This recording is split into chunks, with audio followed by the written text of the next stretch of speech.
अस्सलामु अलैकुम। Part 3 start करते हैं जी, और इसमें हम IES 16 के MCQs कर लेते हैं। ठीक है, पहले उससे मैं पैराज को हाईलाइट करवाता हूँ IES 16 के। ठीक है, IES 16 के पैराज ज़रा कम होंगे हाईलाइट करने वाले, लेकिन हैं बड़े काम के वो भी। देखते हैं, ये तो था ना IES 36।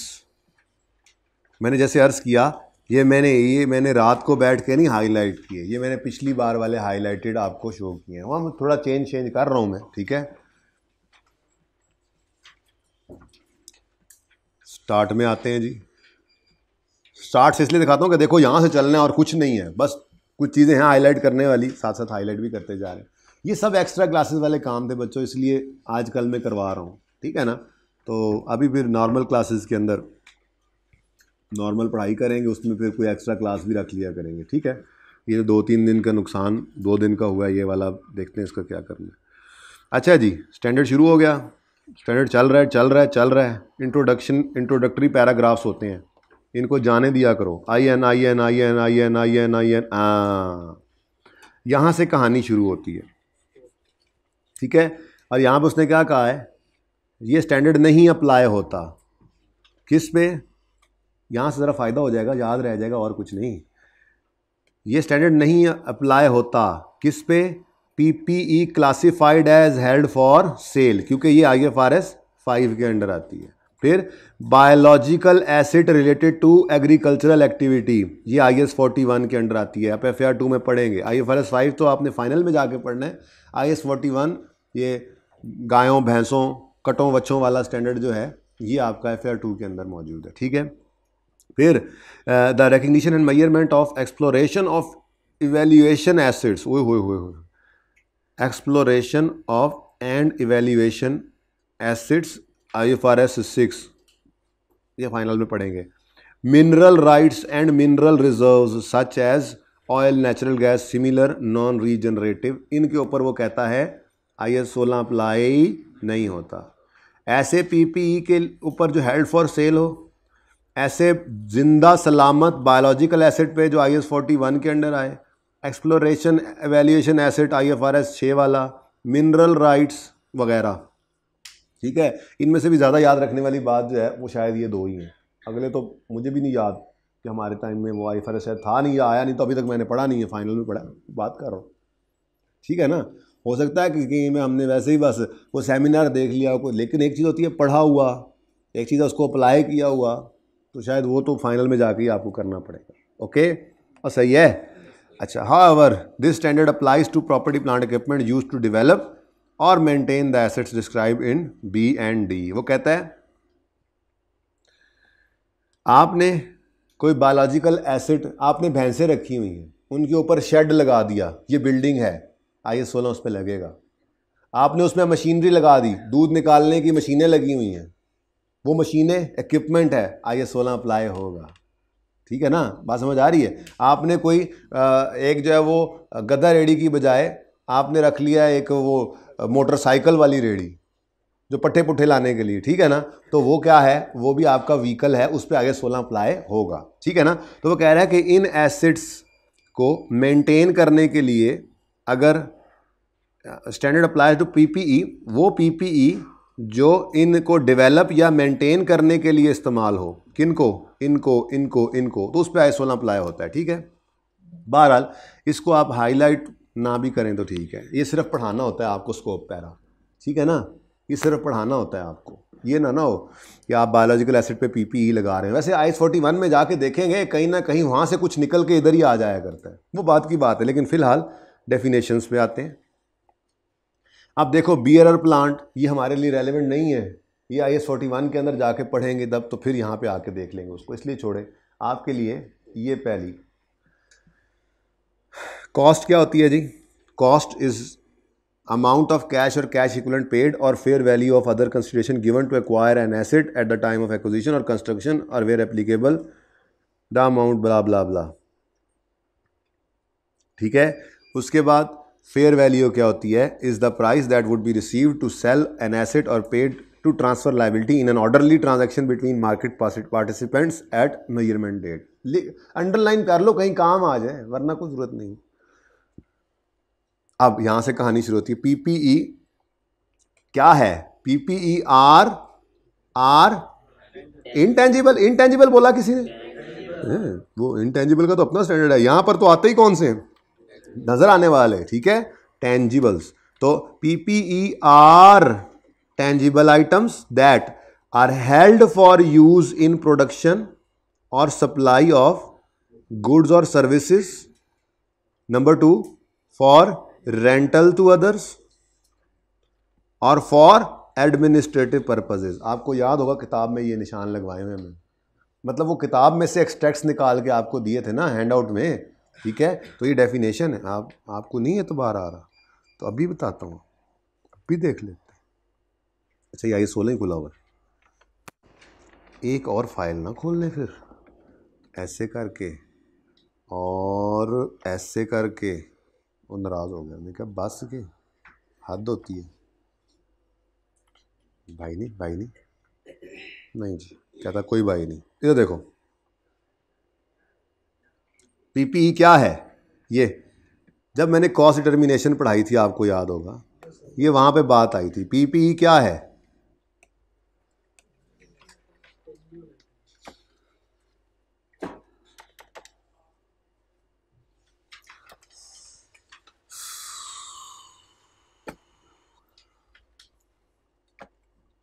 थैंक गॉड जी। इधर देखें, वैसे तो मैंने यहां भी पैराज लिख लिए हैं, खैर चलें। ये देखें, गड़बड़ हो गई है, कुछ गड़बड़ हो गई है।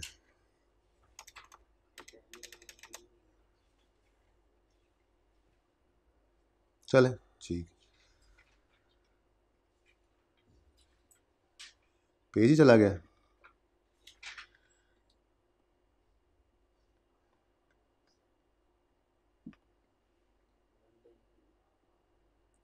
जी, property plant equipment are tangible items that are held for use in production supply and are expected to be use for more than. तो यहाँ पे जब मैंने आपको दिया था ना ये हैंड आउट में, वहाँ किताब जो क्लासेस के अंदर शुरू में जब बुक नहीं आई थी, तो यहाँ पे मैंने इस तरह करके उसको अंडरलाइन भी किया था, शायद पढ़ो मैं अभी ओपन करूँ तो। ये किस किस लिए यूज़ होते हैं जी? प्रोडक्शन और supply of good services, for rental to others और फॉर एडमिन पर्पज। ये मैंने कहा था 3 यूजेस भी हैं, कभी पूछ ले तो, ठीक है। और expected to be use for more than 1 period. तो ये भी आपको पैरा के अंदर डेफिनेशंस के अंदर मिल गया, ठीक है। पीपीई क्या होता है, डन हो गया। Expected to be use for more than 1 period, okay. फिर रेजिडुअल वैल्यू क्या है? वेरी इंपॉर्टेंट डेफिनेशन, हाईलाइट करें। Residual value of an asset is the estimated amount that an entity would currently obtain from disposal of asset after deducting estimated cost if the asset were already of the age and in the condition expected at the end of its useful life। कहता है residual value क्या है? Residual value क्या है? वो कहता है residual value एक ऐसी वैल्यू है कि हम यूं कहें कि ये एसेट जो है, जो आज हमने खरीदा है, ये एसेट, ये वाला एसेट 5 साल पुराना अगर आज हो तो हमें कितने पैसे मिलेंगे? तो रेजिडुअल वैल्यू क्या है? Is the of an asset is the estimated amount that an entity would currently obtain from disposal of asset. इसको एक मिनट, ये ऐसे कंफ्यूज कर रहा है ना, है तो सही बात लेकिन वैसे जरा कंफ्यूज कर, इसको हटा के पढ़ लें, ठीक है जी। Residual value of an asset is the estimated amount that entity would currently obtain from disposal of asset if the asset were already of the age and in the condition expected at the end of useful life. क्या मतलब? मैं कह रहा हूं ये जी 5 साल मैंने इस्तेमाल करना है, आज मैंने लिया ये 15,000 का, 5 साल बाद इसने कितने का बिकना है? ये रेजिडुअल वैल्यू कहते थे ना, एक्सपेक्टेशन आज कर रहे हैं। अब स्टैंडर्ड ने इसकी डेफिनेशन ये दी है, सही डेफिनेशन क्या है? तो कहता है रेजिडुअल वैल्यू क्या है? मैं यूं कहूंगा, अच्छा अगर ये वाला एसेट बिल्कुल नया है, अगर ये 5 साल पुराना हो और मेरे ख्याल में जैसा होना चाहिए वैसा हो जाए कंडीशन के हिसाब से, तो ये कितने का बिक जाएगा आज? तो बताया गया जी ये आज 500 का बिक जाएगा। तो मैंने कहा ठीक है जी, इसकी रेजिडुअल वैल्यू आ गई।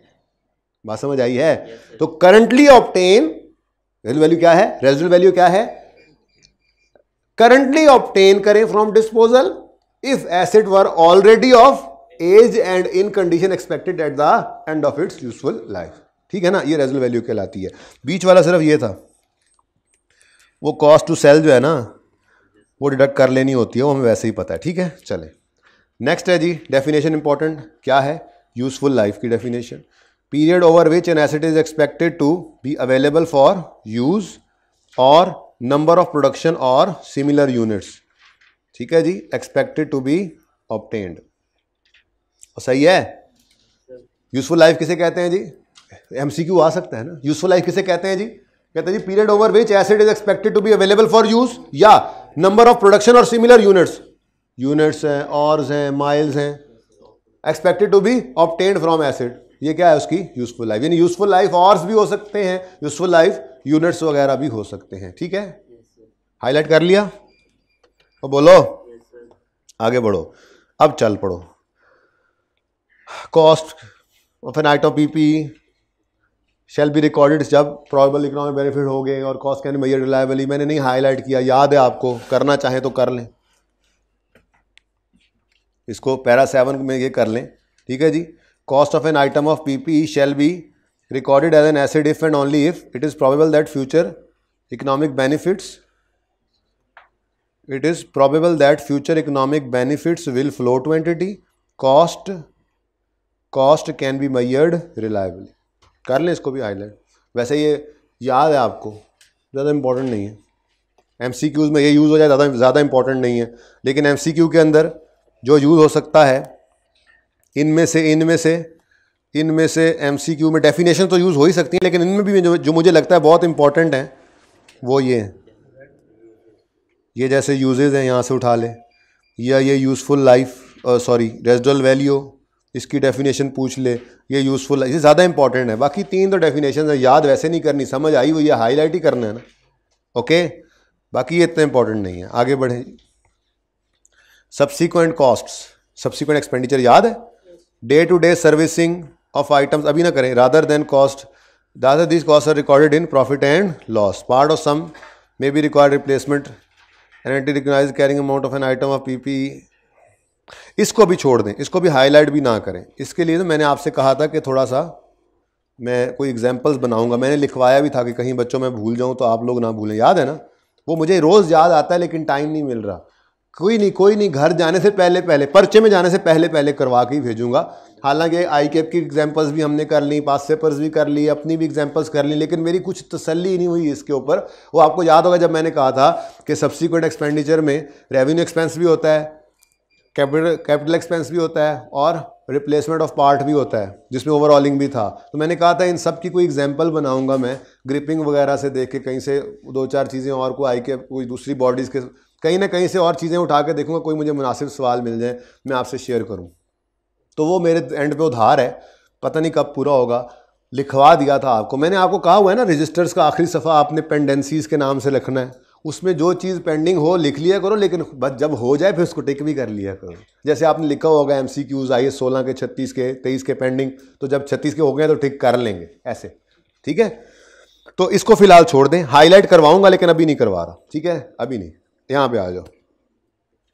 An item of PP that qualifies for recognition as an asset shall be measured at its cost.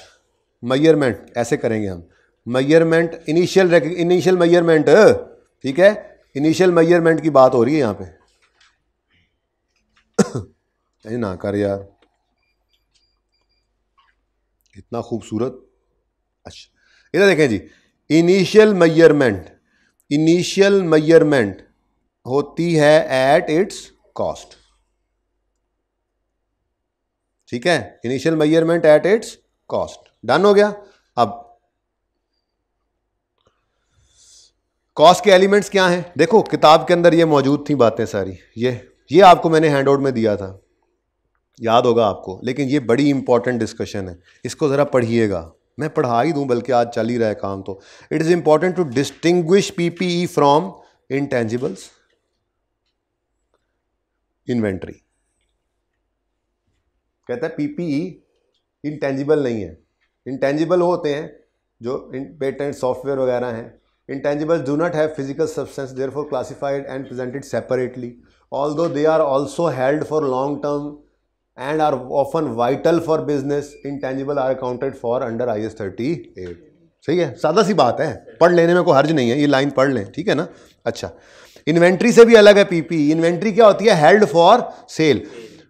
ये एसी है, मैं एसी बेचने की दुकान मेरी, तो मेरा ये एसी मेरी इन्वेंट्री है जब तक मैंने उसको डिस्प्ले में लगा कर रखा हुआ है फॉर सेल। मैं इसको डिस्प्ले से निकालूं और अपनी ही दुकान में, अपने ही दफ्तर में लगा के रख लूं, तो ये क्या है? इसका यूज बदल गया है, तो अब ये पीपीई बन गया है। तो यहां पर भी यही बात है। Inventory, all the inventory items usually have physical substance, they differ from PPE because they are held for resale in ordinary course of business. Inventories are accounted for under IAS 2। ठीक है, ये इंपॉर्टेंट एग्जाम्पल है, वही वाली बात, इसको पढ़िएगा लाजमी। ठीक है, देख लो। बल्कि if an entity main business is selling machines, those machines are inventory items and are not classified as PPE. However, the plant machinery used to produce machines for sale is PPE. The same goes for real estate business. The corporate office are PPE, but the houses for sale is inventory. यानी कोई अगर बंदा है जिसका दफ्तर है property dealer का, तो उसका जो अपना दफ्तर है वो उसका PPE है, लेकिन उसने जो प्लॉट्स खरीद के रखे हुए हैं फॉर सेलिंग पर्पज, वो उसकी इन्वेंट्री है।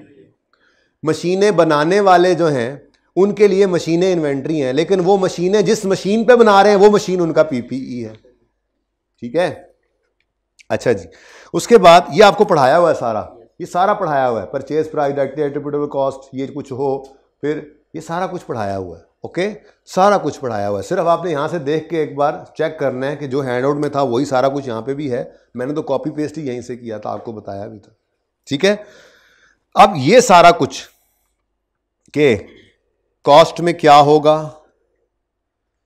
कॉस्ट में क्या होगा? परचेज प्राइस है, डायरेक्टली एट्रीब्यूटेबल कॉस्ट हैं जिसके अंदर ये एग्जांपल्स होंगी, initial estimate of cost of dismantling है। क्या नहीं होगा? ये सारी चीजें हैं। क्या नहीं होगा? अच्छा नहीं, ये कब रोक देंगे, ठीक है, और फिर क्या नहीं होगा, ये फिर एग्जांपल्स। ये सारी चीजें जो हैं ये आपके पास पढ़ा हुआ है, आपने पढ़ा हुआ है। Purchase price including import duties and non refundable taxes, less trade discount, directly attributable cost और initial estimate of cost of dismantling. याद आया? फिर क्या कुछ होता है जी डायरेक्टली एट्रीब्यूटेबल कॉस्ट में? Employ cost arising directly, cost of site preparation, initial delivery, installation, testing cost, professional fees. ठीक है, ये सब कुछ एसडी कॉस्ट में डालना है। ओके, अगली बात, ये इंपॉर्टेंट डिस्कशन अब आपने खुद पढ़नी है और मुझे बताना है कि समझ आई है या नहीं। ओके, अच्छा ओके, फिर क्या चीज़ें कॉस्ट में नहीं जानी चाहिए? ओपनिंग सेरेमनी, फिर एडवर्टीजमेंट, फिर स्टाफ ट्रेनिंग, फिर एडमिन एंड जनरल ओवरहेड्स। याद है? फिर कब रोक देंगे रिकॉर्ड करना एसिड कॉस्ट में चीज़ों को? जब एसिड रेडी टू यूज हो जाए, when item is in location and condition necessary for it blah blah blah blah, therefore cost incurred using रीअप्लाइंग।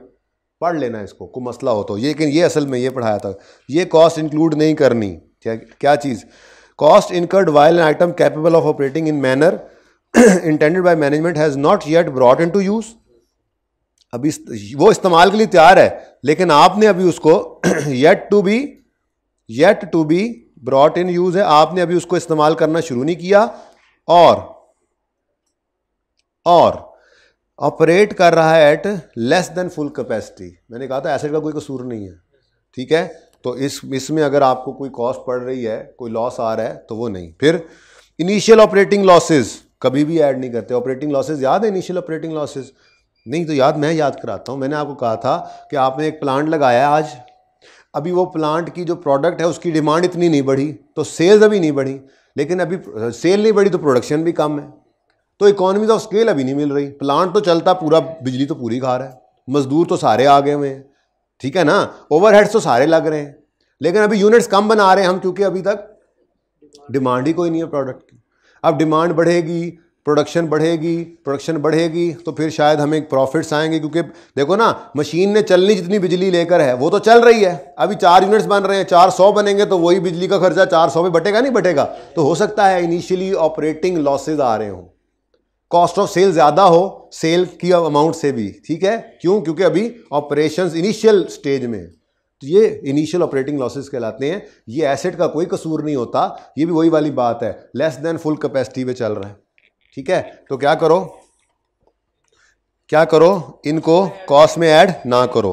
Cost of relocating और रीऑर्गेनाइजिंग, ये भी मैंने एग्जांपल बताई थी कि सिंध से आप फैक्ट्री को ट्रांसफ़र कर दो इधर, ठीक है, तो प्लांट की कॉस्ट में वो ट्रांसपोर्टेशन नहीं डालनी, वो रीलोकेशन की कॉस्ट है। वो पड़ा चल रहा था, अच्छा भला आप उठा के लाए। अब ये सारी बातें कौन याद रखता है जी? हैं जी, ये सारी बातें तो हम यहाँ पे स्टैंडर्ड याद रखता है भाई, कह रहे हैं। ठीक है, cost of an item of cost, ऐसे करके लिखोगे ना आप, एलिमेंट्स ऑफ कॉस्ट, बल्कि यूं कर लो, cost of an item of PPE comprises, इसमें शामिल है purchase price, import duties, non refundable taxes after deducting trade discounts and rebates. फिर any costs directly attributable to bringing the asset to location and condition necessary for it to be capable of operating in the manner intended by management। ठीक है, तो cost directly attributable to bring the asset to location and condition management वाली। ठीक है, और तीसरा initial estimate of cost of dismantling and removing the item and restoring the site। बात तो एक ही है, मतलब वो डिफरेंट चीज़ है ना, रिमूविंग द आइटम या रिस्टोरिंग द साइट, तो वो डिसमेंटलिंग कॉस्ट ही होगी। तो ये तीनों चीज़ें हमने पढ़ी हुई थी। ये पैरा 16 को हाईलाइट कर लो, बस इतना ही जितना मैंने अंडरलाइन किया हुआ है। हो रहा है फायदा? अभी कहाँ, अभी तो फायदे नजर आने शुरू हुए हैं। एग्जाम्पल्स डायरेक्टली एट्रीब्यूटेबल कॉस्ट की एग्जाम्पल्स, ये वो चीज़ें हैं जो पर्चे में आनी है ये वो एग्जाम्पल्स हैं। Cost of employ benefits arising directly from construction और एक्विजिशन। फिर cost of site preparation, initial delivery and handling, installation and assembly, cost of testing whether asset is functioning properly after deducting net proceeds from selling any item produced while bringing the asset to that location and condition such as samples produce. ये वाली बात मैंने कही हुई है कि standard ने ये लिखी हुई है, आईकेएफ ने थोड़ी गलती शायद लिखी हुई है, मेरी उससे लड़ाई चल रही है, बट मैंने आपको ये कह दिया है कि कॉस्ट ऑफ टेस्टिंग आप में ऐड करनी होती है, लेकिन उस टेस्ट रन के अंदर अगर कोई आउटपुट बन गई है तो उसको डिडक्ट भी कर देते हैं। ठीक है भाई, जब 45 मिनट्स हो तो बताना, फिर इसको पॉज करके नया पार्ट शुरू कर लेंगे। ठीक है, उसके बाद प्रोफेशनल फीस, ये सब क्या है जी? चलो स्टैंडर्ड हाईलाइट करते हैं, एमसीक्यूज फिर कभी कर लेंगे। ठीक है ना, स्टैंडर्ड हाईलाइट कर लेते हैं, उसके बाद फिर मैं आपको मौका दूंगा कि अब आप एमसीक्यूज करके आओ, बता दूंगा ये वाले करके आओ, उसमें कहाँ कहाँ आपका स्टैंडर्ड अप्लाई होगा वो देख लेना, आप फायदा होगा आपको, इससे अच्छा फायदा हो जाएगा। ठीक है, अच्छा चलें, इतना तो कर लेंगे ना जी। ये एग्जांपल्स हैं डायरेक्टली एट्रीब्यूटेबल कॉस्ट में क्या क्या हो। पैरा 17 हाईलाइट कर लिया, पैरा 18 छोड़ दो वैसे ही मैं कह रहा हूं छोड़ दो, मैं क्यों कहता हूं, चीजें ऐसी लिखी होती हैं। Entity applies IS2 inventories to cost of obligations for dismantling, removing, restoring site which an item is located that is incurred during a particular period as a consequence of having used the item produced inventory during the period. The obligation for cost accounted for in according to IS2 and IS16 are recognised by in accordance with IS37 provision. पता नहीं क्या है, पता नहीं क्या है। वैसे भी ये बात हो रही है IS37 की, वो जाके पढ़ेंगे FR2 में तो फिर देख लेंगे यहाँ से जो चीज़ निकल के जा रही। तो आपके काम की चीज़ें आपको हाईलाइट करवा दी है, मोर देन इनफ है। तो जो छोड़े हुए हैं उनको पढ़ के चेक नहीं करना, वरना ऐसे ही होगा, समझ कुछ नहीं आएगा। तो 19 पे आए। ओ नो, साकिब ने आज चार्जिंग भी नहीं लगाया हूँ। ओके जी, अगला पैरा कौन सा है? आप लोग पढ़ें, अपना काम करें, आपको क्या है।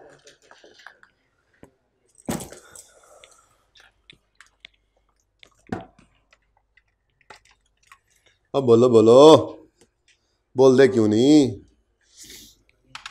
बहरहाल आज इस दफ़ा हमने बहुत बहुत बहुत पढ़ना है इंशाल्लाह, ठीक है ना।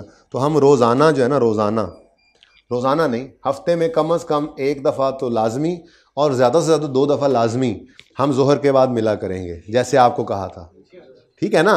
2-1.5 घंटे की क्लास हुआ करेगी, टेस्ट डिस्कस हुआ करेगा, उसमें ये ऐसी छोटी मोटी चीज़ें एक्स्ट्रा, वो क्लास कंबाइन रखा करूँगा मैं।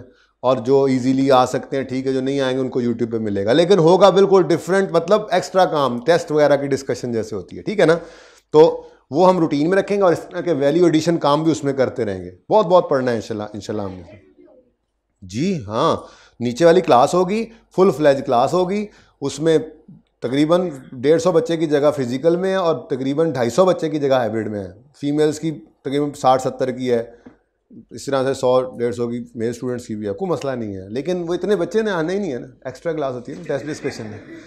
तो इसलिए मैं कह रहा हूँ वो एक्स्ट्रा काम होगा, बस टेस्ट डिस्कस कर लिया, कभी कोई इस तरह से कोई हाईलाइट करा दिए स्टैंडर्ड्स, कुछ इस तरह के काम जो आप अपनी ईज़ पे, कन्वीनियंस पे घर बैठ के भी ले सकते हैं और रनिंग टॉपिक से उनका कोई हिस्सा नहीं होगा। ये काम वैल्यू एड करते हैं इसलिए करते रहेंगे, करेंगे ज़रूर। Examples of costs that are not costs, जी बात होगी।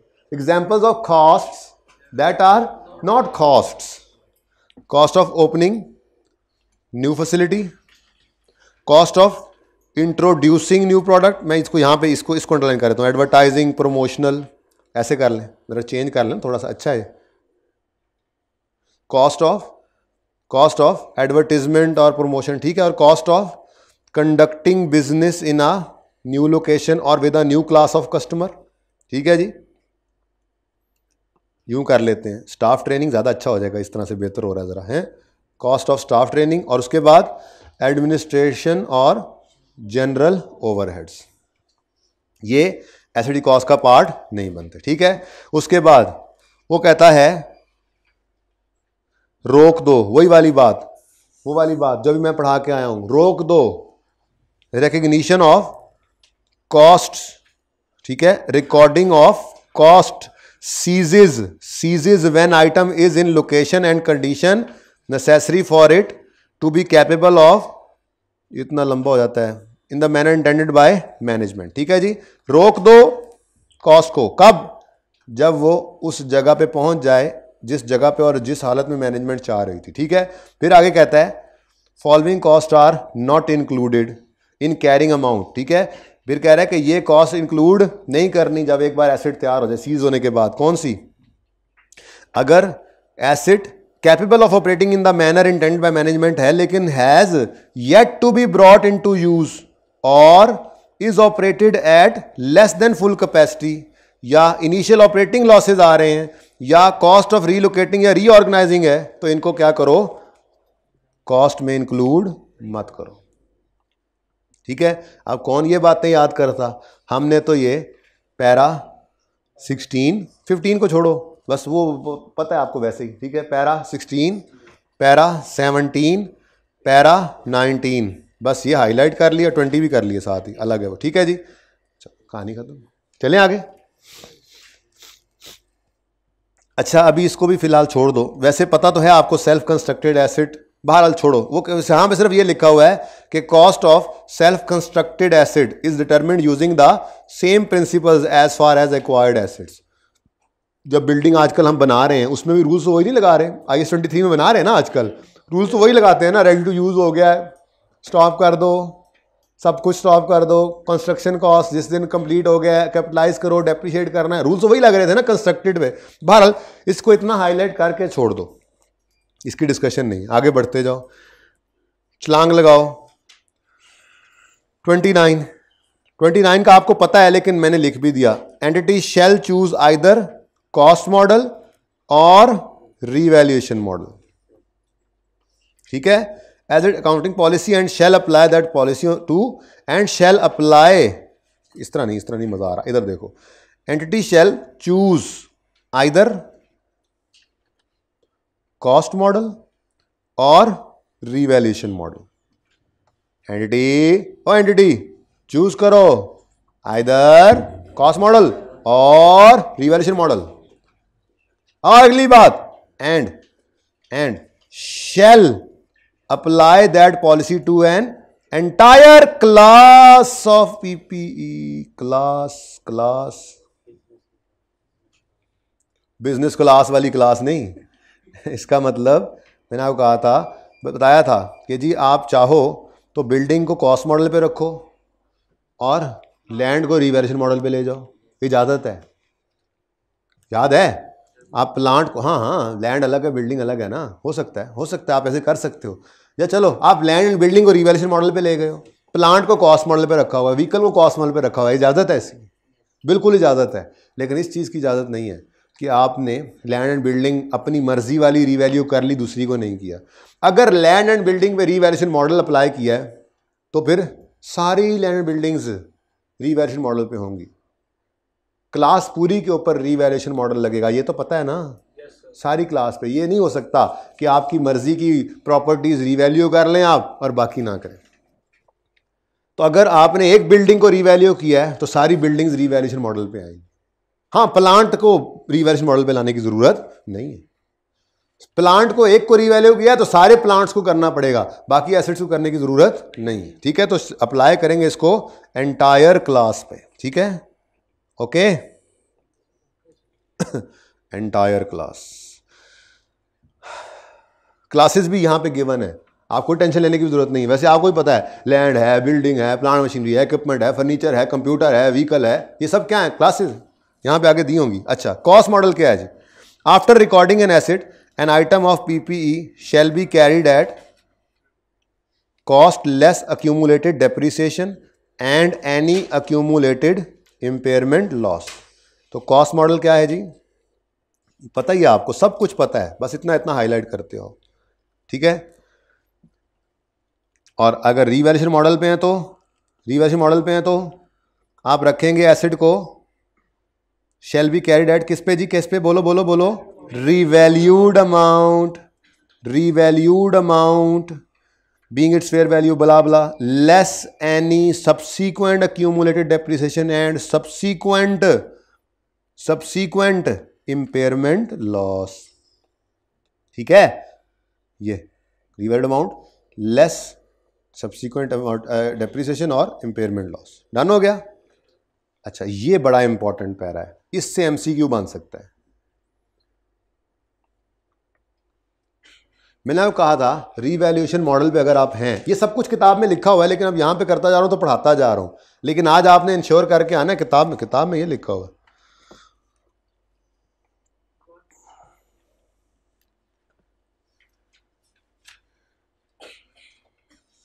कोई बच्चा बता दे, कोई बात नहीं, मैं तो ढूंढता ढूंढता पहुंच गई। ये देखो, ये क्या लिखा हुआ है, रीवैल्यूएशन मॉडल, और नीचे रीवैल्यूएशन मॉडल सफिशिएंट रेगुलरिटी हो, इसमें फ्रीक्वेंसी ऑफ रीवैल्यूएशन की बात हो रही है।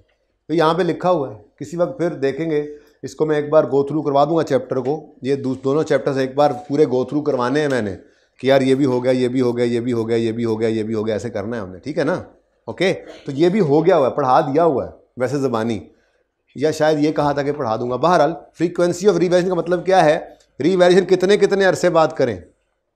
तो स्टैंडर्ड कहता है रीवैल्यूएशन मॉडल पे हो ना, तो ज़रूरी नहीं है कि हर साल रीवैल्यू करो, या हर 2 साल बाद करो, या हर 5 साल बाद करो।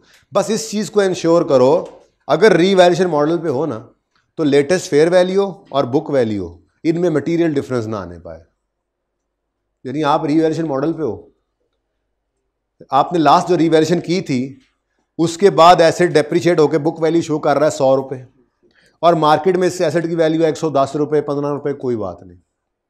लेकिन अगर आपने लास्ट रिवैल्यूएशन की थी और एसेट अब डेप्रिशिएट होकर 100 पे आया हुआ है, जबकि आज इसकी बुक वैल्यू जो है, इसकी फेयर वैल्यू जो है वो 200-250 पे पहुंच गई है, तो अब बुक वैल्यू और फेयर वैल्यू मटीरियल डिफरेंस है, तो इसको इंश्योर करो कि ये मटीरियल ना होने पाए। ये सफिशिएंट रेगुलरिटी है, ये आपकी किताब में लिखा हुआ है पेज नंबर 133 पे, वो भी यहाँ पे बता देता हूँ। ये क्लास वाइज एप्लीकेशन है, इस पे पैराज लिखते जाएंगे, मैं घर से लिख लाऊंगा पैराज, ठीक है ना।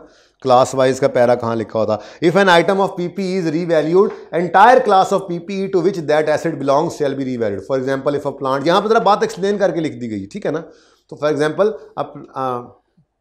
कितने गया, फॉर एग्जांपल, हाँ, for example if a plant is revalued, all the plant and machineries held by entity must be revalued, ठीक है ना। तो ये हमने पढ़ लिया। अब ये भी देखो, सफिशिएंट रेगुलरिटी, मैंने ज़बानी बताया, the frequency of revaluation depend upon the changes in fair values of the items of PPE being revalued, ठीक है। When the fair value of a revalued asset differs materially from its carrying amount, a further revaluation is required। ये बात समझ आई? क्या बोला जी? Frequency of revaluation depends on changes in fair values, ठीक है। आगे, when fair value of a revalued asset differs materially from its book value, अब further revaluation is required. तो ये कोई नहीं है फ्रीक्वेंसी कि जी आप रीवैल्यूएशन मॉडल में तो हर साल करें या हर 2 साल बाद करें या हर 5 साल बाद करें, ऐसा कुछ मुकर्रर वक्त करें। मुकर्रर नहीं करना वक्त, स्टैंडर्ड कहता है इंश्योर ये करो कि बुक वैल्यू और फेयर वैल्यू, बुक वैल्यू और फेयर वैल्यू जो है इन दोनों में मटेरियल डिफरेंस ना आने पाए। इंश्योर करो कि फेयर वैल्यू और बुक वैल्यू मटेरियल डिफरेंस ना हो, और अगर मटेरियल डिफरेंस आ रहा हो तो जरूरत है आपको मजीद रीवैल्यूएशन करने की, क्योंकि आप रीवैल्यूएशन मॉडल पे पड़े हुए हो। मटेरियल ज्यादा कोई क्वांटिफाई नहीं किया है स्टैंडर्ड्स ने, मटीरियलिटी को कोई क्वांटिफाई नहीं किया हो, क्योंकि मेरे हिसाब से मटीरियलिटी कुछ और हो सकती है, आपके हिसाब से कोई और हो सकती है, ठीक है ना। हर बंदे का मटीरियलिटी लेवल डिफरेंट होता है। ओके, तो बस अच्छा खासा समझ लें आप, ठीक है। तो मैंने ऐसे अंदाजे से कह दिया कि 100 बुक वैल्यू और 200 पे चला गया तो यार ये तो डबल ही हो गया, कर लो यार रीवैल्यू, क्योंकि आपने मॉडल रीवैल्यूएशन सिलेक्ट किया हुआ है ना। या तो कॉस्ट मॉडल पे होता तो कोई बात नहीं थी, 50 साल पुरानी कॉस्ट पे पड़ा है तो पड़ा है, कोई नहीं रोक सकता आपको। Okay, some items of PPE experience, ये बहुत अच्छी एग्जांपल है। ये इस तरह की कोई बात होगी, मैं आपको वैसे सब समझा देता हूँ, बाकी ये आपकी एग्जांपल होमवर्क में है, ठीक है ना, इसको पढ़ना है आपने। मिसाल के तौर पे आपकी एक प्रॉपर्टी है भाई गार्डन टाउन में और एक प्रॉपर्टी आपकी बैरिया में, दोनों प्रॉपर्टीज में कोई फर्क है? क्या फर्क है? फर्क ये है कि इस प्रॉपर्टी की साल बाद भी वैल्यू मोर और लेस यही होगी, लेकिन जो इनकी प्रॉपर्टी बैरिया में है साल बाद उसमें जमीन आसमान का फर्क आ जाएगा। बात समझे हो? फर्क है ना दोनों में, ठीक है। तो डिपेंड करता है, अगर इनकी सारी प्रॉपर्टीज गार्डन टाउन में है तो हो सकता है ये 5 साल बाद रीवैल्यू करवाएं, और अगर इनकी सारी प्रॉपर्टीज बैरिया में है तो हो सकता है इनको हर साल रीवैल्यू कराना पड़े। तो सफिशिएंट रेगुलरिटी सफिशिएंट होनी चाहिए, वो आपके सर्कमस्टांसिस के हिसाब से। तो इसको पढ़ना लाइन को, ठीक है। बाकी आपको पता है डेप्रिशिएट करेंगे रीवैल्यूड एसेट को किस तरह से, और रिलायबल मेजरमेंट देख लें, पढ़ लें, कोई मसला नहीं है, ठीक है। तो ये मैं आपको बता रहा था सफिशिएंट रेगुलरिटी पैरा 31 में लिखा हुआ है। अब जो सामने है तो ये देखो पैरा 31, ठीक है, डन। और बोलो ये क्लास वाइज एप्लीकेशन भी तो पैरा 30 में लिखी हुई है, पैरा 30। ओके चलो, अच्छा छोड़ो यार पैरा ऐसे कैसे लिखने, बस मैं आपको हाईलाइट करा रहा हूं, लिखने की कोई जरूरत नहीं, आपको पैरास याद करने हैं नहीं, कॉन्सेप्ट तो आपको पहले ही पता था, भूल ना जाए कहीं। ओके जी, तो ये देखो अब वो बात जो अभी वहां पढ़ा के आया, ये ग्रीन, लेकिन मैंने कहा ये इंपॉर्टेंट है, ठीक है। देखो revaluation shall be made with sufficient regularity to ensure that carrying amount does not differ materially from that which would be determined using fair value at the end of reporting period, ठीक है ना। तो revaluation कब जरूरी है, कितनी sufficient regularity हो कि इंश्योर कर सकें कि carrying amount does not differ materially from fair value, from fair value, बस इतना सा हाईलाइट करें वरना तो परेशान कर देगा। ये ग्रीन से मैं कर रहा हूं, revaluation shall be made with sufficient regularity to ensure carrying amount does not differ materially from fair value, done, बस। Okay, carrying amount does not differ materially, done, ठीक है। यहां से एमसीक्यू बन सकता है। Okay next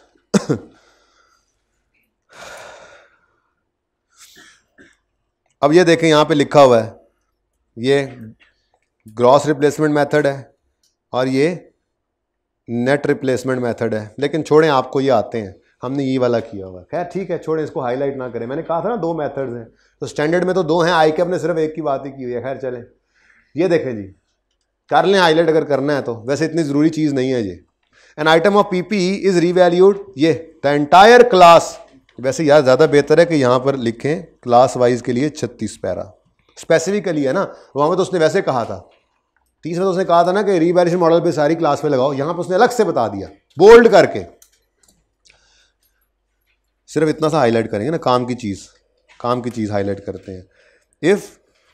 if an item of PPE is revalued, if item of PPE is revalued the entire class shall be revalued, बाकी अंग्रेजी आपको पता है, ठीक है ना। Item of PPE is revalued if an item of PPE is revalued entire class shell be revalued. अब entire class क्या मतलब, जिससे वो एसेट रिलेट कर रहा है, वो उसको नहीं हाईलाइट किया बस, ठीक है, to which that asset belongs should be revalued, ठीक है ना। अच्छा, अब वो एंटायर क्लास को समझाने के लिए भाईजान ने क्लास को स्टैंडर्ड के अंदर डिफाइन किया। क्लास क्या होती है, कहता है जी land is a class, building is a class, machinery is a class, ship, aircraft, motor vehicle, कुछ बियरर प्लांट, ये IS 41 बताएगा आपको कि ये दरख्त IS 16 में जाते हैं। जब वहां पढ़ लेंगे तो यहाँ पे आके देख भी लेंगे फिलहाल में, ठीक है। भाईजान रीवैल्यूएशन मॉडल जो है ना, वो ये कहता है कि आपने बिल्डिंग्स को रीवैल्यूएशन मॉडल पे रखना है ना, तो फिर सारी बिल्डिंग्स रीवैल्यूएशन मॉडल पे हैं। अब जब रीवैल्यू करना है तो सबको इकट्ठा ही करना है, फिर एक को नहीं कर सकते, फिर सबको। ये एक असल मकसद ये उसके कहने का, ठीक है ना। तो भाई ये क्लास, ये डिफरेंट क्लासेस हैं, देख लें, अगर करना है हाईलाइट तो कर लें जी सेम डेट पे ही करेंगे, क्योंकि सेम डेट पे मॉडल रीवैल्यूएशन है ना। आपने साल के शुरू में अगर एक बिल्डिंग को किया है तो वो कहता है सारी क्लास को करो, तो फिर उस दिन साल एंड पे कर रहे हैं तो एक को करना है तो सबको करें, एक बिल्डिंग को नहीं कर सकते। कितनी देर हो गई भाई, किसमें, 1 घंटे में? अच्छा, तो 1 घंटे तक तो जा सकते हैं ना इसका मतलब जी। ओके, अब लेस देन रखेंगे, अभी तो निशानियां बस मैं नहीं करा रहा MCQs, बस होमवर्क देके भेजूंगा, ठीक है। सिर्फ ये देखो कितना मजा आ रहा है MCQ, तो स्टैंडर्ड्स ऐसे लग रहा है सब कुछ पढ़ा हुआ हमारे हाथ में जाएगा, हम किताब साथ लेके जाएंगे। ये कोई छोटा कॉन्फिडेंस नहीं है, बहुत बहुत लेवल का कॉन्फिडेंस है आप जी, ठीक है। ये क्लास के ऊपर लगना है, ये रूल हाईलाइट कर लो। बाकी क्लास क्या होती है अब आपको पता ही है, अगर हाईलाइट करना चाहो तो कर लो, मेरी तरफ से ऑप्शन है, ठीक है ना। पता हो क्लासेस, आपको पता है क्लासेस क्या होती हैं, तो बस ठीक है। चलो मैं यूं कह देता हूं कि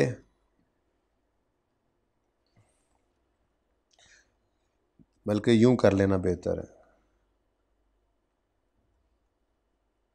following are examples of separate classes, ठीक है बस। तो अगर किसी ने देखनी होंगी तो ये इतना हाईलाइट करके रख लो, ये क्लासेस आगे हैं, देख लेना, ठीक हो गया, डन। चलें आगे 39,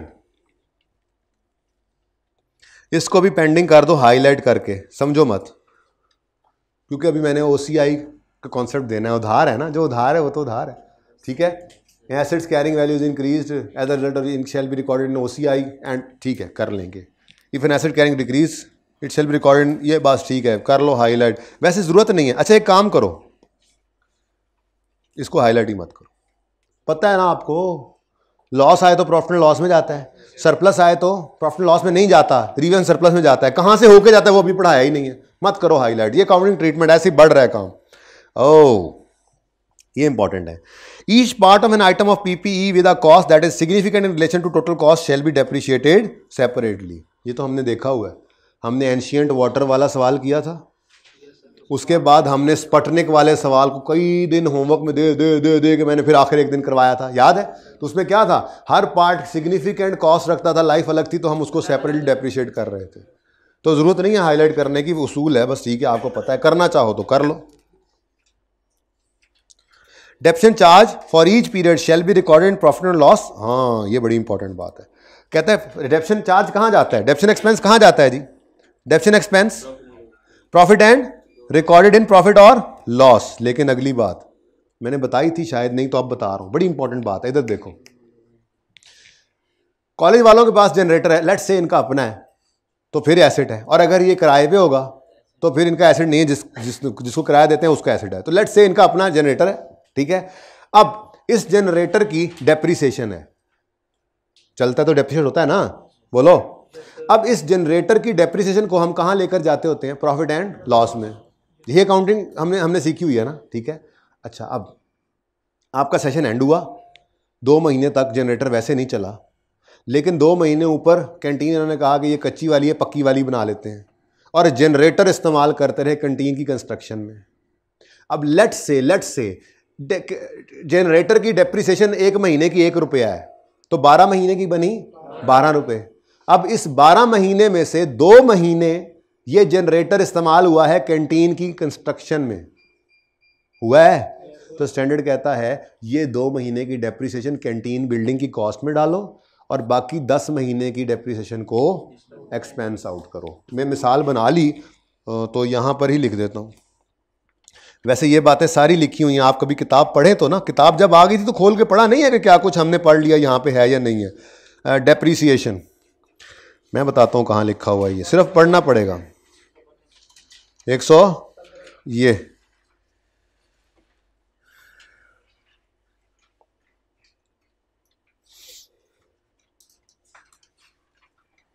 मैं पढ़ा क्या रहा था वहां पे अभी ना, उससे पहले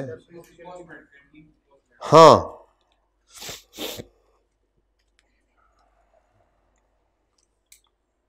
इसको ना एक काम करो, ये डेप्रिसिएशन वाले को रीड करके आना है आज लाजमी होमवर्क, ठीक है ना। उसमें से निकाल के लानी है वो चीज़ें जो आपको समझ नहीं आ रही।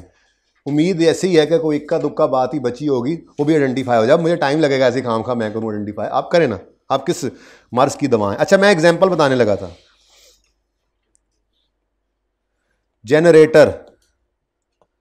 जनरेटर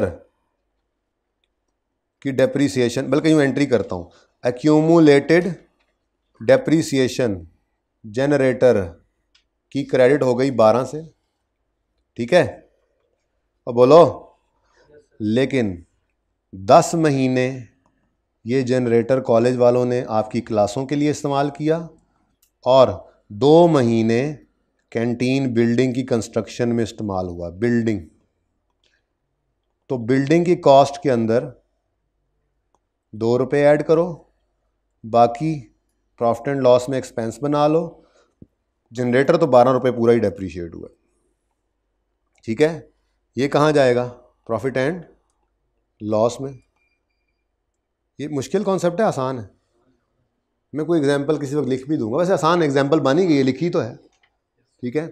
10 रुपये की डेप्रीसिएशन पूरे साल में 12 महीने, आसान एग्जांपल बनाई। हर महीने की 1 रुपये डेप्रीसिएशन, तो जनरेटर की 12 महीने की डेप्रीसिएशन कितनी है? 12। अब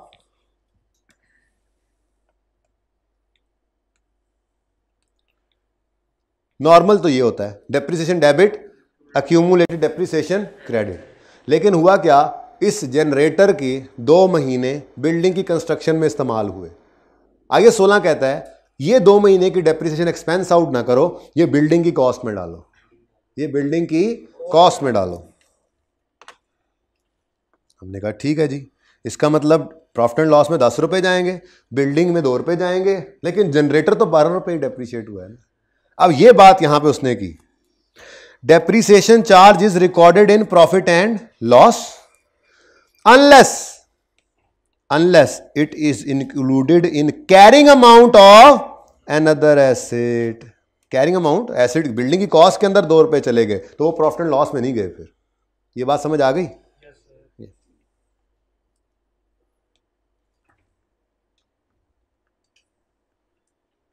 डन? अब बोलो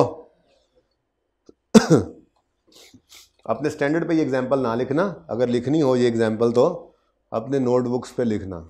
okay next, residual value, very important. Residual value, ये बड़ी इंपॉर्टेंट बात है। Residual value and useful life of an asset shall be reviewed at least at each financial year and. याद है आपको कहा था कि आपने रिव्यू करते रहना लाइफ को, हर साल कोई चेंज है तो उसको चेंज इन एस्टीमेट के तौर पे अकाउंट। वही कह रहा है, वो कहता है रेजिडुअल वैल्यू और यूजफुल लाइफ को रिव्यू करो एटलीस्ट हर साल में 1 दफ़ा, साल के एंड पे। And if expectations differ from previous estimates the change shall be accounted for as change in accounting estimate. बस आगे आइए सेट में क्या करना है वो तो आइए सेट में जाके पढ़ेंगे, सिलेबस में है हमारे, ठीक है। तो and if different from previous estimate the change shall be accounted for as a change in accounting estimate। चलो जी, ये इंपॉर्टेंट बात है, ये भी एमसीक्यू में आ सकती है, ठीक है। Residual value and useful life shall be reviewed at least at each financial year end and if differs from previous estimate the changes shall be accounted for as change in accounting estimate। बल्कि in fact मुझे लगता है 2 MCQs इससे बन भी चुके हुए हैं।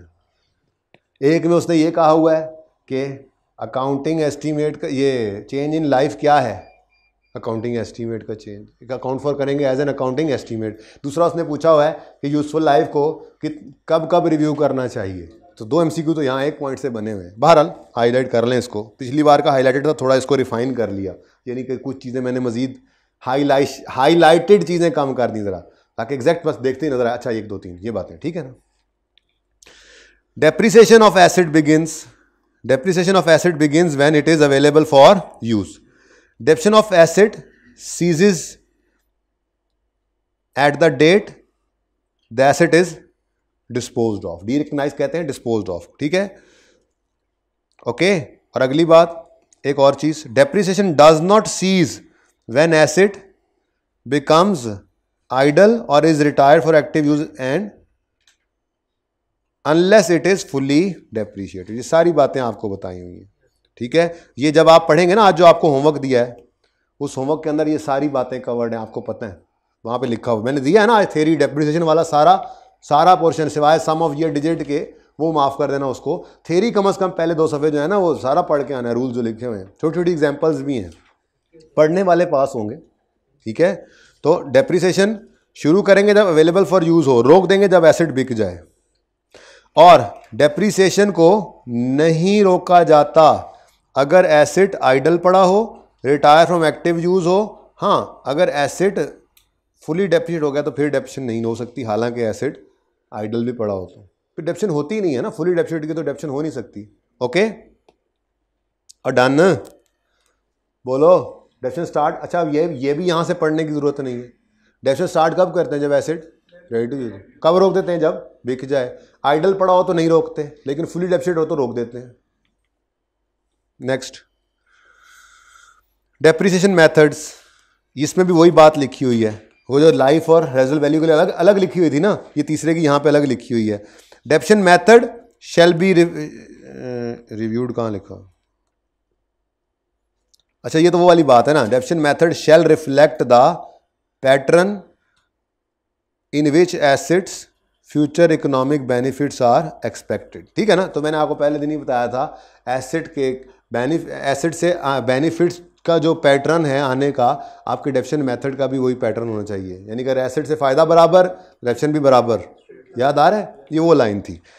अच्छा, वो जो अभी आगे हमने पढ़ा था, लाइफ को और रेजल वैल्यू को रिव्यू करो एट ईच ईयर एंड, और कोई चेंज है तो उसको चेंज इन एस्टीमेट कहो, यहाँ पे भी सेम है। डेप्रिसिएशन मेथड को भी हर साल के एंड पे रिव्यू करो, अलग लिखा हुआ था उन्होंने। तो depreciation method shall be reviewed at least at each financial year end, and if there has been significant change in, and if there has been change, the method shall be changed to reflect changed pattern. Such change, बल्कि इससे भी short कर लो, such change shall be accounted for as change in accounting estimate. बस, depreciation method shall be reviewed at least at each financial year end, and if there has been a change, such change shall be accounted for as accounting estimate, ठीक है। IS8 हमारा syllabus है, पढ़ेंगे, किसने पूछा। IS8 accounting policies, change accounting estimate और errors, ये standard है हमारे सिलेबस में। जब changes in equity, statement of change in equity का टॉपिक करेंगे तो उससे अगला टॉपिक ये करना है, जो वॉल्यूम 2 का पहला चैप्टर होगा आपका, जिसके ऊपर काम मैंने आज कल में शुरू करना है, पिछले 3 दिन से ये कह रहा हूँ। आज शुरू करूँगा, ठीक है। आगे चलते जाओ जी, कोई नहीं। और डी रिकग्निशन 67 ज़रूरी नहीं है, बहरहाल carrying amount of an item of PPE shall be derecognise, यानी इसको निकाल दो, ऑन डिस्पोजल या when no future economic benefits are expected from its use, ठीक है। और द गेन और loss arising from derecognition कहाँ लेके जाते हो, shall be charge to profit, balance sheet में जी, प्रॉफिट एंड लॉस। नेक्स्ट, आगे बढ़ो। सबसे इंपॉर्टेंट पैराज ये हैं, इनसे सबसे ज़्यादा MCQs बनते हैं। डिस्क्लोजर्स आपको याद है, आपकी किताब में है, ये देखो, ये डिस्क्लोजर्स, ये जो आपको दिए थे हैंडआउट्स के अंदर, ये पेज नंबर 134 पे है, डिस्क्लोजर नोट याद है? Financial statement shall disclose, page 134, shall disclose, measurement basis, definition method, याद आ रहा है? yes, सारा वही है, ठीक है। ये आपको सारे के सारे आते हैं। Measurement basis, definition method, life बताओ, ग्रॉस कैरिंग अमाउंट बताओ, एक्यूमुलेशन बताओ, ओपनिंग पे, क्लोजिंग पे, रेकंसिलिएशन बनाओ, financial statements must also disclose, restriction on title बताओ, रिक्वायर्ड कैरिंग अमाउंट बताओ, कॉन्ट्रेक्चुअल कमिटमेंट बताओ, और अगर अलग से नहीं बताया हुआ तो ये सारी बातें लिखी हुई हैं। Disclosure stated, revalued amount, rate of revaluation बताओ, इंडिपेंडेंट वैल्यूअर बताओ, चेंज इन मूवमेंट बताओ। घंटा होने वाला है, बस हम भी कार्ड चेंज करना है, डोंट टेल मी। अच्छा जी, तो ये सारी चीज़ें, ये additional disclosures, encouraged, temporary idle है तो बताओ, फुली डेफिनेटेड का बताओ, रिटायर्ड फ्रॉम एक्टिव यूज वाला बताओ, वगैरह वगैरह। ये सारी बातें आपको समझ में हैं, ये सारी बातें यहाँ पे लिखी हुई हैं। पैरा 73 को हाईलाइट करें, financial statement shall disclose, measurement basis, definition method, life और rate, gross carrying amount, accumulation at beginning and reconciliation बनाओ जिसमें एडिशन हो, अपनी मतलब की चीज़ें सिर्फ करनी है, इंक्रीज और डिक्रीज रिजल्टिंग फ्रॉम रीवैल्यूएशन हो, इम्पेयरमेंट लॉसेज हो, इम्पेयरमेंट लॉस रिवर्स्ड हो, डेप्रिसिएशन हो। बाकियों का ना हाईलाइट करो, इसमें वो आपके सिलेबस में नहीं है, IFRS 5 वाला सिलेबस में नहीं है, ये कंसोलिडेशन वाला सिलेबस में नहीं है, ये एक्सचेंज डिफरेंस IS 21 FAR 2 में पढ़ना है, कंसोलिडेशन FAR 2 में पढ़नी है। वो जो नहीं है उनको ना छेड़ो, ठीक है। ऊपर वाले तो सारे हैं, ठीक है। ये 73 में A B C D E addition, E में रेकंसिलिएशन में addition, increase decrease, impairment losses, impairment loss reversal, depreciation, ठीक है। उसके बाद आगे बढ़ें, ये देखो लिखा हुआ था shall also disclose, 5 statements shall also disclose existence and amount of restriction on title and PPE pledged as security, लिखा हुआ था किताब में, ठीक है। उसके बाद amount of expenditure in carrying amount of an item of PPE in the course of its construction, अभी एग्जाम्पल भी दी, amount of contractual commitment for acquisition वगैरह, ठीक है। अगला मैंने हाईलाइट नहीं किया हुआ, बस छोड़ दें, अगर करना है तो कर लें, वैसे ज़रूरत नहीं है। उसके बाद बाकी दोनों पैरास छोड़ दें, पैरा 77 में आए, ये देखें, अगर एसेट रीवैल्यूड अमाउंट पे पड़ा है तो इफेक्टिव डेट ऑफ रीवैल्यूएशन बताएं, वेदर इंडिपेंडेंट वैल्यूअर इन्वॉल्व था ये बताएं, for each class of PPE बताएं, the carrying amount that would have been had there been no revaluation, cost model वाली बुक वैल्यू, और the revaluation surplus indicating change, ठीक है, and any restriction on distribution, ये वो revaluation model वाले disclosure, ठीक है। सब कुछ आपको आता है, अब बस ये पता है कि अगर ये आता हुआ भी जहन से निकल जाए तो कहाँ पड़ा है, ठीक है। फिर ये वो एनकरेज करने वाले, ठीक है, users of financial statements may also find following information relevant for their needs, क्या, carrying amount of temporarily idle PPE, वहाँ पे देखा हुआ है आपने, आपकी किताब में मौजूद है, लेकिन किताब साथ तो नहीं जा सकेगी ना, पर किताब के अलावा काम भी नहीं चलता। यहाँ पे तो स्टैंडर्ड लिखे हुए हैं, वहाँ पे हर जगह पे डिफरेंट तरतीब होती है, छोटी छोटी एग्जांपल्स होती हैं, चीज़ें समझाई जा रही होती हैं। ये तो सिर्फ इसलिए है कि यहाँ पे देख के रख लो कि हाँ ये पढ़ा है, तो भूल जाए तो यहाँ से देख लेंगे, ठीक है। फिर gross carrying amount of any fully depreciated PPE, ये भी बताया, बल्कि ये तो डिस्क्लोज करके भी दिखाया था, ठीक है। Carrying amount of PPE retired from active use and not classified as held for sale, अच्छा। when cost model is used, fair value of PPE when it is materially different, ये याद है आपको बताया था कि वो कहता है कोई बात नहीं, आप रहो बेशक फेयर वैल्यू मॉडल पे, कॉस्ट मॉडल पे रहो, बेशक कॉस्ट मॉडल पे, लेकिन बहुत मटीरियल डिफरेंस हो तो बता दो अपनी शालमी वाली दुकान के बारे में कि खरीदी तो पहले 50,000 की थी, आज 50 करोड़ की हो गई है, लेकिन मैं 50,000 वाली कॉस्ट पे लेके बैठा हूँ, कोई छेड़ सकता है तो छेड़ ले मुझे, आ जाए, आए 16 खोल के सामने रख दे। और वो कहता है अगर बता दो तो हम मना तो नहीं करते, बता दो तो बेहतर है, ठीक है। The entity, therefore entities are encouraged to disclose these amounts, ठीक है, ओके हो गया, बस और कुछ भी नहीं है, और कुछ भी नहीं है, इधर देखो कुछ भी नहीं है, और बस इतनी सी बात थी, ठीक है। अब बस आखिरी बात ये सुनो कि आपने यहाँ से कौन कौन से MCQs करने हैं, और जाओ फिर।